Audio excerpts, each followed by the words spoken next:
ओम श्री परमात्मने नमः। अध्याय 4 निष्कर्ष। इस अध्याय के आरंभ में योगेश्वर श्री कृष्ण ने कहा कि इस योग को आरंभ में मैंने सूर्य के प्रति कहा, सूर्य ने मनु से और मनु ने इक्ष्वाकु के प्रति कहा और उनसे राजर्षियों ने जाना। मैंने अथवा अव्यक्त स्थिति वाले ने कहा, महापुरुष भी अव्यक्त स्वरूप वाला ही है, शरीर तो उसके रहने का मकान मात्र है। ऐसे महापुरुष की वाणी में परमात्मा ही प्रभावित होता है। ऐसे किसी महापुरुष से योग सूर्य द्वारा संचारित होता है। उस परम प्रकाश रूप का प्रसार सूर्य के अंतराल में होता है, इसलिए सूर्य के प्रति कहा। श्वास में संचारित होकर वे संस्कार रूप में आ गए। सूर्य में संचित रहने पर, समय आने पर वही मन में संकल्प बनकर आ जाता है।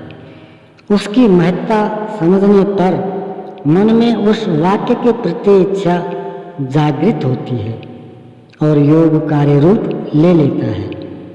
क्रमशः उत्थान करते करते यह योग रिद्धियों सिद्धियों की राजर्षित्व श्रेणी तक पहुंचने पर नष्ट होने की स्थिति में जा पहुंचता है।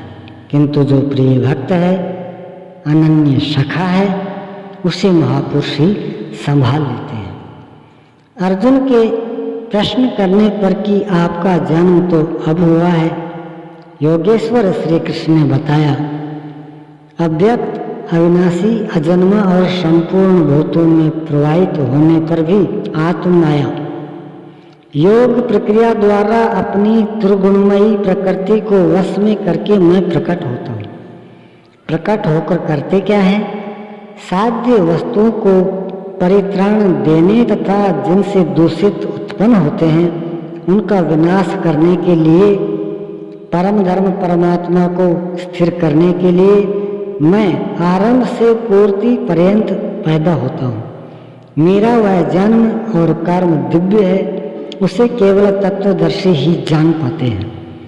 भगवान का आविर्भाव तो कलयुग की अवस्था से ही हो जाता है यदि सच्ची लगन हो, किंतु आरंभिक साधक समझ ही नहीं पाता कि यह भगवान बोल रहे हैं या यूं ही संकेत मिल रहे हैं। आकाश से कौन बोलता है? महाराज जी बताते थे कि जब भगवान कृपा करते हैं, आत्मा से रथी हो जाते हैं, तो खंबे से, वृक्ष से, पत्ते से, शून्य से, हर स्थान से बोलते और संभालते हैं। उत्थान होते होते जब परम तत्व परमात्मा विदित हो जाए, तभी स्पर्श के साथ ही वह स्पष्ट समझ पाता है। इसलिए अर्जुन, मेरे उस स्वरूप को तत्वदर्शियों ने देखा और मुझे जानकर वे तत्क्षण मुझ में ही प्रविष्ट हो जाते हैं, जहाँ से पुनः आवागमन में नहीं आते। इस प्रकार उन्होंने भगवान के आविर्भाव की विधि को बताया कि वह किसी अनुरागी के हृदय में होता है, बाहर कदापि नहीं। श्री कृष्ण ने बताया, मुझे कर्म नहीं बांधते और इस स्तर से जो जानता है उसे भी कर्म नहीं बांधते।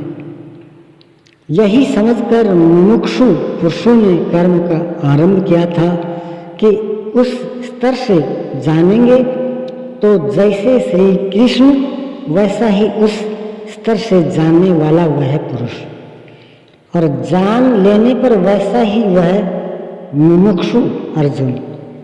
यह उपलब्धि निश्चित है यदि यज्ञ किया जाए। यज्ञ का स्वरूप बताया, यज्ञ का परिणाम परम तत्व परम शांति बताया। इस ज्ञान को पाया कहाँ जाए, इस पर किसी तत्वदर्शी के पास जाने और उन्हीं विधियों से पेश आने को कहा, जिससे वे महापुरुष अनुकूल हो जाएं। योगेश्वर ने स्पष्ट किया कि वह ज्ञान तू स्वयं आचरण करके पाएगा, दूसरे के आचरण से तुझे नहीं मिलेगा। वह भी योग की सिद्धि के काल में प्राप्त होगा, प्रारंभ में नहीं। वह ज्ञान अर्थात साक्षात्कार हृदय देश में होगा, बाहर नहीं। श्रद्धालु, तत्पर, संयतेंद्रिय एवं संशय रहित पुरुष ही उसे प्राप्त करता है। अतः हृदय में स्थित अपने संशय को वैराग्य की तलवार से काट। यह हृदय देश की लड़ाई है। बाह्य युद्ध से गीतोक्त युद्ध का कोई प्रयोजन नहीं है। इस अध्याय में योगेश्वर श्री कृष्ण ने मुख्य रूप से यज्ञ का स्वरूप स्पष्ट किया और बताया कि यज्ञ जिससे पूरा होता है उसे करने अर्थात कार्य प्रणाली का नाम कर्म है। कर्म को भली प्रकार इसी अध्याय में स्पष्ट किया। अतः ओम तत्सदिति श्रीमद्भगवद्गीतासु उपनिषत्सु ब्रह्म विद्यायाम योगशास्त्रे श्रीकृष्णार्जुन संवादे यज्ञ कर्म स्पष्टीकरणं नाम चतुर्थोऽध्याय है। इस प्रकार श्रीमद् भगवद गीता रूपी उपनिषद एवं ब्रह्म विद्या तथा योग शास्त्र विषयक श्री कृष्ण और अर्जुन के संवाद में यज्ञ कर्म स्पष्टीकरण नामक चौथा अध्याय पूर्ण होता है। इति श्रीमद् परमहंस परमानंदस्य शिष्ये स्वामी अड़गड़ानंद कृते श्रीमद् भगवद गीतायाः यथार्थ गीताभाष्ये यज्ञ कर्म स्पष्टीकरणं नाम चतुर्थोऽध्याय है।